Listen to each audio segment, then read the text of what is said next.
Então seja bem-vindo ao Dia D desta semana. O Dia D, como sabem, é um programa criado aqui no canal Cor do Dinheiro para discutir o país à direita.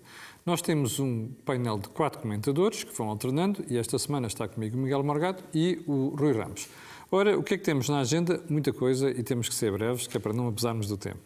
Em primeiro lugar, a entrevista de Paulo Rangel. A segundo, o debate das autárquicas em Lisboa. Terceiro, o discurso de Jerónimo de Sousa. E ainda vamos passar por aquela boca do professor Marcelo Rebelo de Sousa, passa a expressão boca do professor Marcelo Rebelo de Sousa no fim de semana. E, finalmente, as declarações do secretário-geral da NATO sobre a União Europeia e essa própria NATO. Nas notas finais, vamos ver aquela célebre medida do IRS que o Primeiro-Ministro andou a propagandear e que parece que já tinha sido anunciada pelo PST. Miguel, vou começar por ti. Bem, quanto à entrevista do Paulo Rangel, eu queria dizer essencialmente uma coisa. Claro que o sublinhado da entrevista, aquilo que foi notado, foi, digamos assim, a profissão pública da inclinação sexual do Paulo Rangel, enfim, de ser homossexual. Mas eu queria sublinhar aqui o que aconteceu a seguir nas redes sociais, nas contas das luminárias da esquerda, aqueles guardiões e guardiãs que decidem o que é que nós podemos pensar e o que é que nós podemos dizer. Aconteceu uma coisa muito reveladora. Paulo Rangel foi arrasado pelas vozes que normalmente se põem sempre ao lado das pessoas homossexuais poderem publicamente viver como homossexuais, sem reservas, sem tabus, sem estarem fechados no armário, não é, para utilizar a expressão popular, e vieram dizer que Paulo Rangel não tinha o direito de o fazer. Não tinha o direito por uma razão. Porque ele nunca tinha estado ao lado da luta pelos direitos homossexuais. Que queria dizer essencialmente uma coisa. Paulo Rangel é católico e do PSD. Portanto, não é ateu, nem do PS ou do Bloco de Esquerda. Sim. É isso que distingue o homossexual bom do homossexual mau. Isto não é só uma abjeção moral. Não é só uma abjeção moral, embora o seja.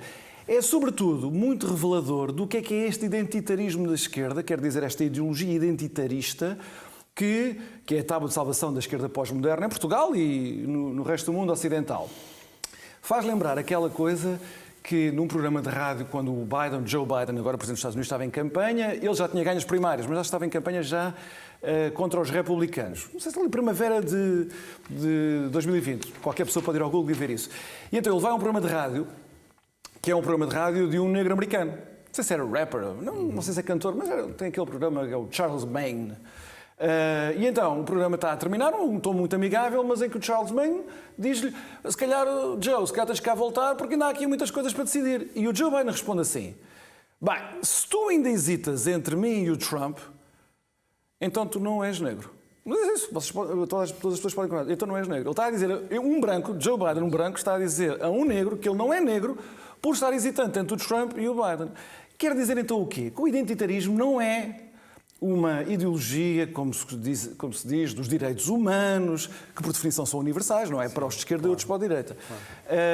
Não é para lutar por princípios de não discriminação. É um projeto de poder que quer dividir a sociedade manicaisticamente em bons e maus. E os bons são ou homossexuais ou negros que pensam como a esquerda quer que eles pensem. Sim. Os negros e homossexuais que não pensem como eles querem, como a esquerda quer que eles pensem. Então são homossexuais ou negros maus. Isto é a verdade efetiva do identitarismo dos nossos tempos. Rui, entrevista de Rangel. Há algo a adicionar às considerações que agora fez o Miguel Morgado, que é a razão pela qual o Paulo Rangel resolveu falar de algo, como ele diz, não era um segredo, mas também não era notícia. Sim. Ele está a preparar. A entrevista serviu de trampolim para outra coisa. Ele falou disso porque havia uma campanha negra, é verdade, como ele, para usar a expressão mesmo dele, dentro do PST, contra ele, usando a sua vida pessoal a vários níveis. É por isso que ele tem de falar, ele sente necessidade de falar. Aliás, num programa de televisão que é intimista ou que se propõe abordar a vida, o lado pessoal de personalidades públicas, mas é essa a razão pela qual ele fala disso, isto é, ele não veio reclamar uma identidade que não uma determinado tipo de identidade sexual, isto é, passar a identificar-se daquela maneira, não foi disso, ele veio apenas matar um assunto, dizendo sim e não é problema. E eu acho que esse também é um lado importante da intervenção dele.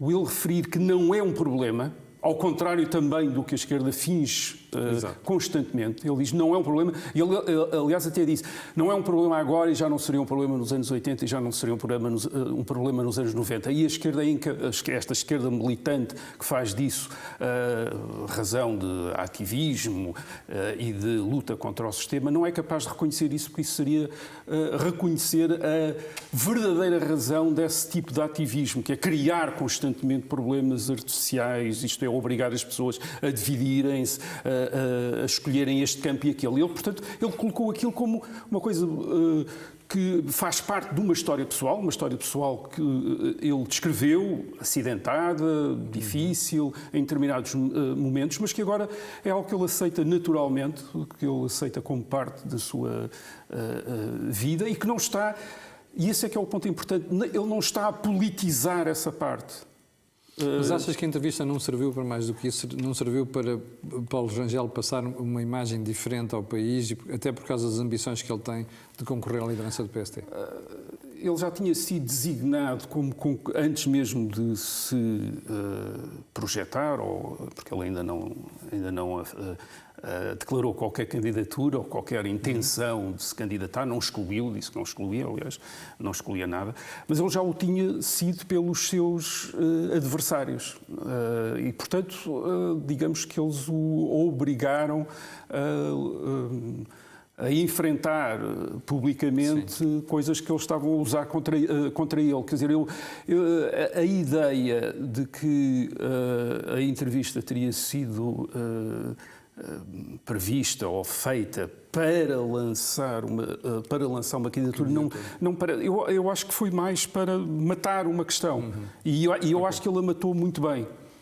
Miguel, deixa-me só insistir neste ponto. Também achas que foi só uma questão pessoal? O Paulo Rangel isto fez parte de uma campanha também para lançar a sua candidatura? Talvez seja o inverso, quer dizer, por se ter começado a falar de Paulo Rangel, e eu sendo militante do PSD também estou a par dessas conversas, não é? Isso é natural, dado o desastre que tem sido a liderança atual, é natural que as pessoas também procurem depois, os militantes, as pessoas do PSD procurem outras possibilidades para as eleições de janeiro de 2022. Talvez tenha sido ao contrário, quer dizer, à medida que o nome do Paulo Rangel começou a ser cada vez mais mencionado, enfim, nos corredores, digamos assim, se é que ainda há corredores do PSD, a tal campanha para anular essas possíveis veleidades acentuou-se. E, portanto, também não é coincidência ter aparecido aqueles vídeos do Paulo Rangel naquele momento.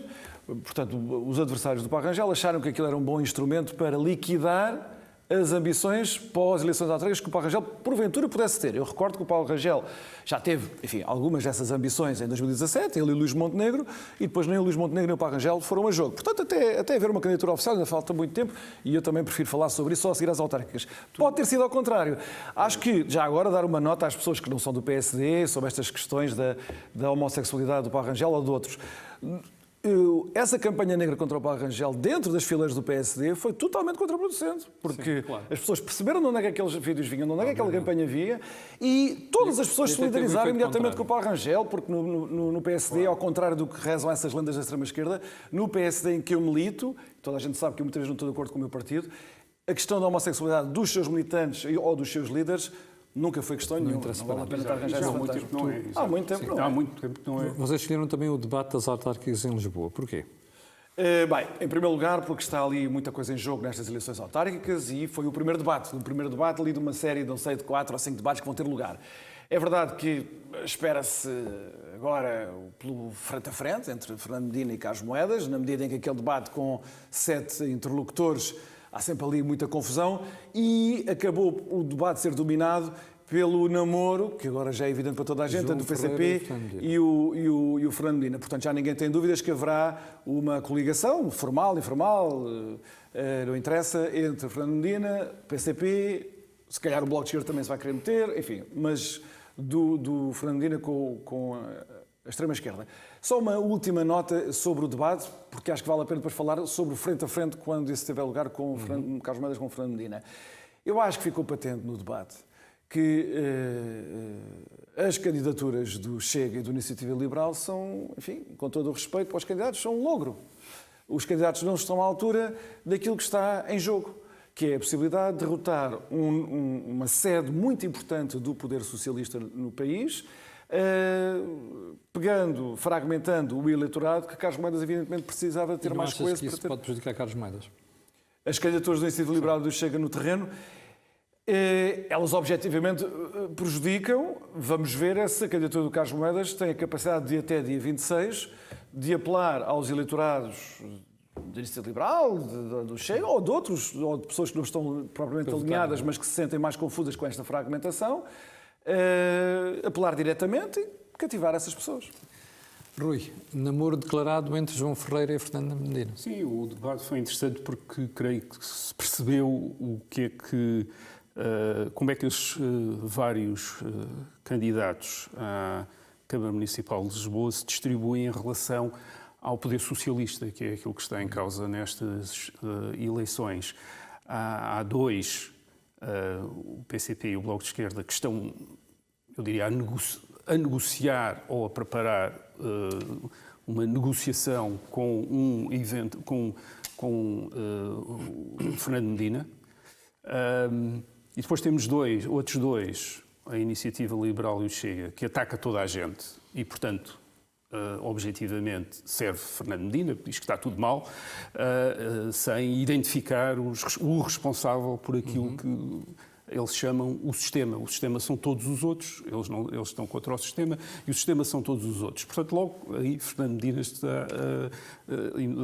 permite, aquela noite em que todos os gatos são pardos, ele é mais um gato pardo lá no meio e está satisfeito. E depois temos o Carlos Moedas, que é de facto o protagonista daquilo que pode ser a luta principal em Lisboa, que é uma luta para desalojar o poder socialista na Câmara Municipal, onde está há 14 anos. Estas longas permanências nunca são saudáveis, mas neste caso ainda menos saudáveis são, como se viu a semana passada, com aquelas notícias sobre suspeitas que recaem sobre mais um vereador. Em relação ao comportamento que tinha no caso tinha o pelour do urbanismo. Ou seja, foi para o lugar de Manuel Salgado. Exatamente, em relação a quem também já havia suspeitas. Portanto, há, de facto, ali uma longa permanência no poder, e se o poder corrompe, o poder municipal também não corrompe menos do que o resto do poder. É essa questão que Carlos Moedas levanta e que ele é o único protagonista, ou o único que pode ser protagonista de uma alternância. Portanto, é essa a questão política. E depois o resto são gente a tentar, enfim, Fernando Medina a tentar continuar e o resto a tentarem apanhar migalhas de mesa. E achas que Moedas vai ser capaz, socialista. até ao final da campanha, vai ser capaz de convencer estes votantes do Chega e do Bloco? É o desafio dele. Ele vai ter um frente a frente, portanto, aí vai ter uma grande possibilidade de se afirmar como alguém que desafia Medina. É ele.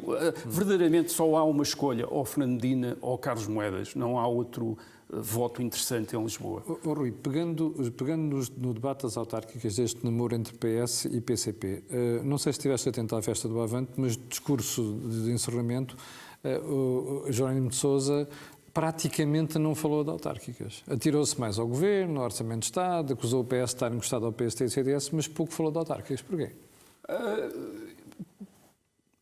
A minha explicação é que ele não sabe bem como abordar a questão das autárquicas. Ele abordou a questão das autárquicas de uma maneira genérica, que é preciso reforçar a presença, o número de câmaras, enfim, uma coisa assim muito vaga. Enfim, qualquer partido, em qualquer momento, poderia dizer isso. Aquilo que ele fez foi um típico discurso, eu diria, comunista, muito semelhante àqueles que nós ouvimos desde 1976, que é uma coisa curiosa, que é, primeiro, o programa de ruptura, para usar a expressão dele, do PCP em relação ao regime, a estatização, substituição de importações, portanto, uma espécie de isolamento do país, que seria, obviamente, a receita do empobrecimento. Portanto, continua fiel, ataque ao euro, etc., sim, embora mais contido, mas houve também um ataque ao euro. Portanto, por um lado fez isto é, esta ideia de uma ruptura, e de facto aquilo seria um programa de ruptura para pior, mas seria um programa de ruptura, e depois encostou o PS ao PSD e ao CDS, portanto, as políticas de direita, exatamente como desde 1976, Álvaro Cunhal antes dele, repetiam.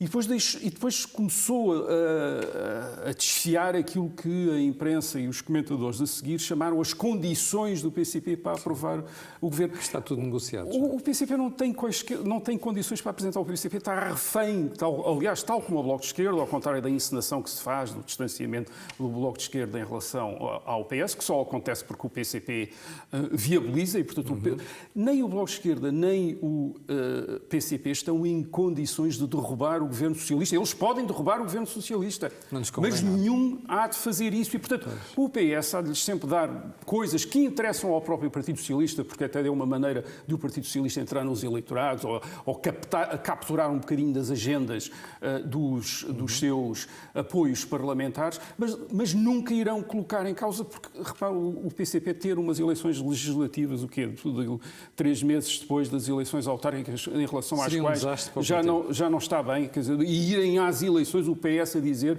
fomos derrubados, abriu-se o caminho à direita por causa do PCP e do Bloco de Esquerda. Isso é impensável.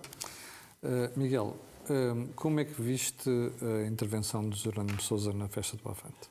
Eu ouvi o discurso de alguém que se quer apresentar como uma espécie de fiel depositário ou de guardião da geringonça. É muito provável que o autor da geringonça naquele verão de 2015 tenha sido o Partido Comunista. Não foi o Partido Socialista nem o Bloco de Esquerda, foi o Partido Comunista. Por razões estratégicas do Partido Comunista, agora demorar-nos-ia muito tempo agora a explicá-las todas, mas que também já foram amplamente discutidas no espaço público nestes últimos anos. Principal sendo a fraqueza a principal. A fraqueza, evidentemente, é a sobrevivência. Quando Jerónimo de Sousa fala das autárquicas, como tu disseste, e o Rui Ramos também, em termos puramente instrumentais, não é? Quer dizer, não é uma defesa do poder autárquico do Partido Comunista, mas deem-nos muitos votos nas autárquicas para termos relevância nacional. Para chegar a algum O PCP está a jogar a sua sobrevivência, que, embora isto não seja unânime dentro do Partido Comunista, atenção, isto não é unânime, há uma corrente anti-geringonça, minoritária, mas existe, mais próximo do Partido Comunista grego, que é de não haver alianças com ninguém. Mas a ideia ali é, como o Partido Comunista arrisca muito nestas eleições autárquicas, tudo, no Distrito de Setúbal, que é o distrito fundamental ali, tudo pode ficar igual há 4 anos. Mas Seixal, o Partido Comunista ganhou há 4 anos por menos 2 pontos de diferença. Pode o PS ganhar desta vez.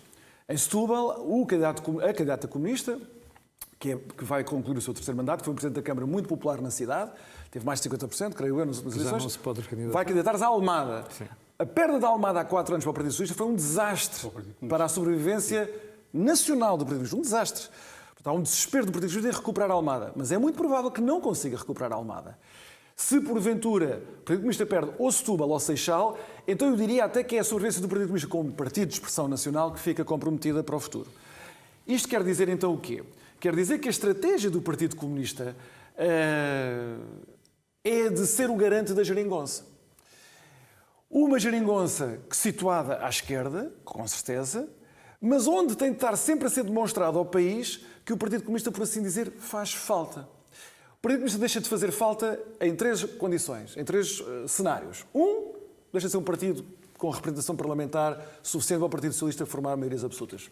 Segundo cenário, o Partido Socialista ter maioria absoluta. Se o Partido Socialista tiver maioria absoluta, pode tratar o Partido Comunista com o desdém como tratou noutros anos. Ou então, o Partido Socialista, que acho que é o cenário menos provável, é o Partido Socialista se virar então para o PSD para formar um bloco central. Portanto, o Partido Comunista está a dizer assim, eu sobrevivo para o futuro se continuar a haver geringonça, com o Partido Socialista. E só continuar a haver geringonça se nós tivermos um mínimo de expressão parlamentar no país. Foi isso que o Jerónimo de Sousa disse. Bom, eu sei que vocês não escolheram este tema, mas eu introduzi-o, que foram as declarações do Presidente da República sobre eventual continuidade de António Costa à frente do Governo. E disse isto de viva voz ao Expresso. Bom, se somarmos esta declaração a outra fonte de Belém, Belém parece um funcionário público, de facto, não é? Uma fonte de Belém que falou ao público a dizer que, bom, parece que o trabalho está feito, ele não se candidata, ou seja, a corroborar aquilo que Marcelo disse, como é que isto é entendível? Bem, em primeiro lugar, eu não tenho nenhuma bolinha de cristal, nem tenho informação privilegiada, nem fontes. Mas eu diria que António Costa está decidido a recandidatar-se em 2023, se houver eleições em 2023. Tu tens a opinião exatamente contrária à de Marcelo? Tenho. Claro que o Presidente da República conhece muito melhor o que está a passar no Governo e até na cabeça de António Costa, com quem eu não falo, e ele fala com ele pelo menos uma vez por semana, e presumo que mais. Por isso ele tem mais informação do que eu. Apesar de tudo, eu atribuiria àquelas declarações uma intenção política ulterior. Que é desencadear uma luta dentro do Partido Socialista. Ou então, para ser mais benevolente, enfim, não deixarem sempre a dizer que eu critico excessivamente o Presidente da República, para aliciar a corrida no PSD, que vai ter eleições, como eu disse há pouco, em janeiro de 2022. Pode ser as duas coisas, precisamente. Pode ser as duas coisas, mas enfim, há uma mais construtiva e outra menos construtiva. Eu diria que a mais construtiva é Marcelo a dizer aos putativos candidatos, já falámos aqui de o Paulo Rangel, um putativo candidato, para janeiro de 2022. Não se atemorizem, é possível ganhar eleições em 2023 porque António Costa se vai embora. Eu não me revejo de todo, nem nesta abordagem às eleições de 2023, nem esta dependência do futuro do PSD na liderança mirífica de António Costa. Já disse aqui várias vezes, continuo a dizer, o predomínio e a hegemonia do Partido Socialista não dependem de António Costa, como não dependeram de José Sócrates, como não dependeram de António Guterres. Está ali uma máquina de poder que é mais complexa, mais duradoura, mais robusta do que as lideranças que vão aparecendo. Mas tudo bem, percebo que se façam estes jogos, também acho que não é alheio a isto o facto de nos últimos dias não ter havido ali relações públicas muito amistosas entre o Primeiro-Ministro e o Presidente da República. Rui, estás de acordo com o Miguel em relação a esta questão da recandidatura? Sim, eu acho que é uma tentativa de introduzir algum dinamismo na vida política em relação à qual deve haver uma preocupação de a máquina socialista que ocupou o Estado, mais o PRR, mais o Plano de Reconstrução e Resiliência, dá uma espécie de domínio absoluto sem prazo... Mas não admites cansaço político de António Costa, tal como aconteceu com Cavaco em 95? Eu acho que se ele tivesse algum cansaço, este PRR é uma dose de vitaminas fantástica. Aliás, Jerónimo de Sousa também fez referência a isso. Disse cheira a dinheiro fresco, disse ele. Quer dizer, cheira a toda a gente. Quer dizer, e eu creio que alguém sangrar sem saúde, isto é, sair quando há dinheiro no Estado, acho que, quer dizer, não é cuidado. Seria... Mas o Miguel dizia há bocado que a hegemonia do PS não depende de António Costa, é uma questão estrutural. É mesmo assim, ou António Costa é aquele que mais abrangência colhe dentro do PS? Por exemplo, imagina Pedro Nuno Santos à frente do Partido Socialista. Tenho as maiores dúvidas que o eleitorado moderado fosse Pois, votar no eu PS. aí, apesar de tudo, acho que as pessoas fazem diferença. Isto é, os protagonistas à frente da máquina socialista, porque Sim. é uma máquina composta de gente com muitas ambições. Aliás, por isso mesmo é que duvido que António Costa se vá embora. Não seria fácil de substituir neste sentido sem entrar num luta, conflito que poderia correr mal. Também não era. O Cavaco também não era. Não é? Cavaco Silva também não era, mas sai em... Primeiro, não tem a relação não tinha a relação com o PSD que o António Costa tem com o PS. Okay. Era uma personagem muito mais afastada do partido e bastante afastada do partido. Aliás, que tinha cultivado uma posição de supremacia, de um certo isolamento em relação ao... que não é o caso do António Costa. Não é o António Costa é um homem da máquina partidária, que é uma coisa, é uma relação diferente. A relação que depois também o PSD também não é o Partido Socialista, não é igual ao Partido Socialista, ao contrário do que dizem aqueles que são contra o sistema, tentando confundir tudo. Portanto, não me parece... Agora, mas mesmo com todas estas diferenças, Penso que a saída de Cavaco Silva em 1994-95, aquela história do tabu e depois a saída dele, terá servido de lição para muita gente sobre o que é que acontece quando o líder se vai embora. E, portanto, creio que isso também poderá ter servido estará presente na cabeça de António Costa, aliás, também a saída de Durão Barroso, etc. Enfim, há uma série de saídas que não acabaram bem e penso que António Costa sabe isso muito bem e aqueles que estão à volta de António Costa também sabem isso muito bem e sabem que uma saída de António Costa comprometeria, isto é, do ponto de vista agora de António Costa, comprometeria todas as suas perspectivas em termos de política nacional. Miguel, último ponto, antes de ir às notas finais, tu escolheste uma intervenção do secretário-geral da NATO sobre aquilo que os países gastam em percentagem do seu PIB. Não foi isso. As declarações dele foram no sentido, foi um aviso. O Jens Stoltenberg, que é o secretário-geral da NATO, fez umas declarações, ele normalmente é sempre muito contido, fez umas declarações de aviso à União Europeia que está a ver crescer, junto, sobretudo na Alemanha e em França, nesta ideia da autonomia estratégica. O que quer dizer autonomia estratégica? Isto abrange muitas áreas, mas no domínio militar e da defesa, agravado agora para a questão do Afeganistão, há cada vez mais vozes nas lideranças europeias, não necessariamente nos povos, mas nas lideranças europeias, a dizer nós precisamos de ter aqui força militar autónoma, que é o mesmo dizer independente da NATO. Nós já não podemos continuar dependentes da NATO. Aliás, o nosso ministro João Cravinho tem feito declarações bem esticadinhas nesse sentido. Sim, devemos caminhar o mais possível para isso. Tem uma certa lógica, porque nós não podemos confiar na NATO neste momento. Eu não diria que nós... Eu diria que nós não... Ou melhor, eu não diria que nós, nesta fase, não podemos confiar na NATO. E, sobretudo, não é Portugal, mas os países que estão na fronteira, os países da União Europeia que estão na fronteira com a Rússia, os países bálticos, a Polónia, mesmo a República Checa e por aí adiante, a Eslováquia, são países que dizem nós só confiamos na NATO por enquanto. Pois, mas até o problema é que a NATO, o pilar fundamental é os Estados Unidos, e nós vimos o que eles fizeram no Afeganistão. Pronto, mas então vamos ver o que é que pode ser o futuro da autonomia estratégica da Europa, que vai além desta retórica em que a Europa normalmente é abundante. Já agora eu peço para pôr o gráfico no ar, que é um gráfico muito simples de interpretar, que tem o conjunto dos países que formam a NATO e estas linhas verdes definem os limites que desde a Cimeira de Gales de 2014 os Estados Unidos, enfim, a NATO, fez como recomendações mínimas para as despesas dos países que 2% do PIB. Todos os países têm que gastar no mínimo 2% do PIB, quer dizer que os países europeus não estavam a gastar nada disso, há anos que não estavam a gastar nada disso, e que, para não haver aldrabices, porque os países europeus gostavam muito de aldrabar, e continuam a aldrabar essas contas, que 20% dessa despesa fosse em equipamento militar, que é para não ir tudo em pessoal, em clientelas e tudo mais. Eu assinalei ali a preto, aquela setinha a preto, aquela bolinha, onde está Portugal? Quer dizer, os países só cumprem os mínimos da NATO se estiverem no quadrante deste gráfico superior direito.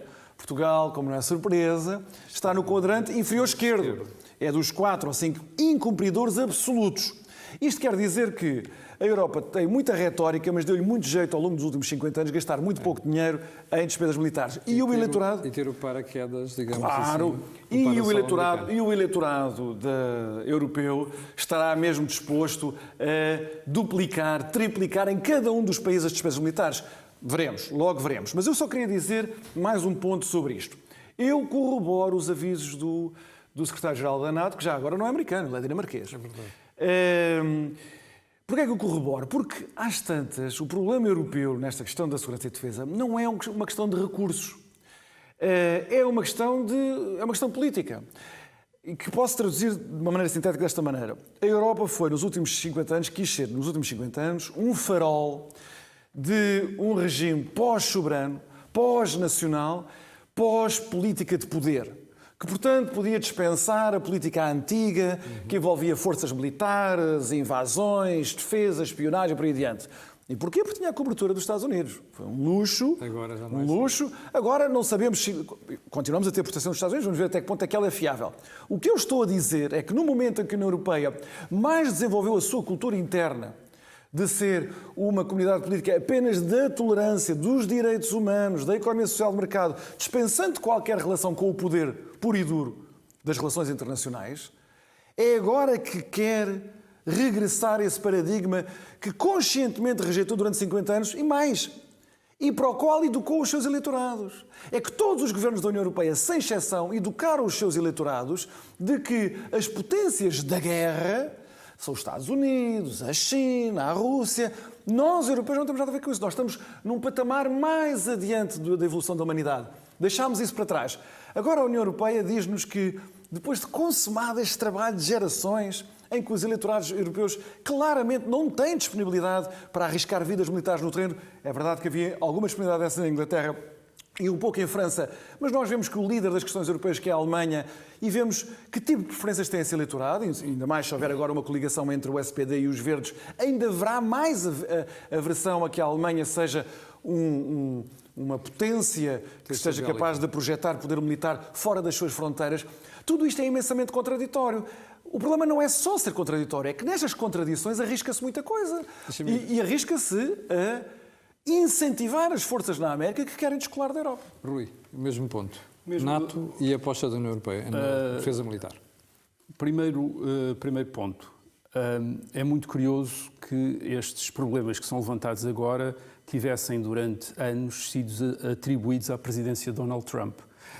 Trump foi-se embora e com Joe Biden, o amigo, aquele que compreendia a Europa, que vinha de encontro à Europa, voltou a haver estes problemas, como tinha havido antes no tempo de Obama. Quando é que os europeus vão perceber que há uma questão que é, para usar uma questão estrutural... A América mudou. Há muito... Uma das razões para esta opção europeia pela pós-soberania, pela pós-história, digamos assim, isto é, desta ideia de que a força deixou de contar em termos, ou não deve contar em termos internacionais, tem a ver, obviamente, com os modelos sociais europeus, isto é, uma grande parte daquilo que era a despesa militar está a ser usada como despesa social. É óbvio que se tivesse de voltar à despesa militar, teria de haver menos despesa social, ou então uma transformação das sociedades e das economias europeias. E, portanto, é algo que os eleitorados europeus, para os quais os eleitorados europeus não estão preparados, e o que se passa nos Estados Unidos é um bocado também a mesma coisa. Isto é, desde Obama há uma evolução, uma europeização de, por exemplo, do sistema de saúde. Biden agora vem com uma enorme expansão do Estado, enfim, ao abrigo da epidemia e de outras coisas, uma enorme expansão do Estado e da despesa pública, e tudo isso leva a que o orçamento tenha de encolher para ser sustentável. Mas há uma outra razão pela qual também a Europa... Estamos já em cima dos sentimentos. Pela qual a Europa tem uma grande dificuldade em assumir este papel que agora se quer atribuir a si própria. É que, ao entrar numa lógica de soberania em termos da Europa, entra-se imediatamente numa voltação a uma lógica das soberanias nacionais. E nós vimos isso, por exemplo, nos anos 90, perante a questão da Jugoslávia, a grande dificuldade que a Europa teve em lidar com isso, e não foi apenas por não ter meios militares, foi também e, sobretudo, porque os países europeus se dividiram em relação à questão jugoslava. Isto é, têm interesses diferentes, têm pontos de vista diferentes, as nações não acabaram, aqueles pontos de vista nacionais não desapareceram, e a Europa tem medo, obviamente, de assumir isso. O guarda-chuva americano não foi apenas uma maneira de a Europa se poupar uma parte, enfim, poupar dinheiro em despesas militares. Foi também uma maneira da Europa não enfrentar as divisões de pontos de vista e de interesses que tem. Miguel, nas notas finais, tu escolheste a promessa do Primeiro-Ministro de baixar o IRS e subir o abono de família às famílias. Não, foi só... Eu escolhi esta. Eu acreditei durante muito tempo que em Portugal era possível fazer política com o mínimo de pudor. Depois veio o governo de António Costa, que me deu uma grande lição. Mais até do que o governo de José Sócrates. Acho que este governo é mais despoderado no modo como o que é verdade hoje é mentira amanhã e vice-versa.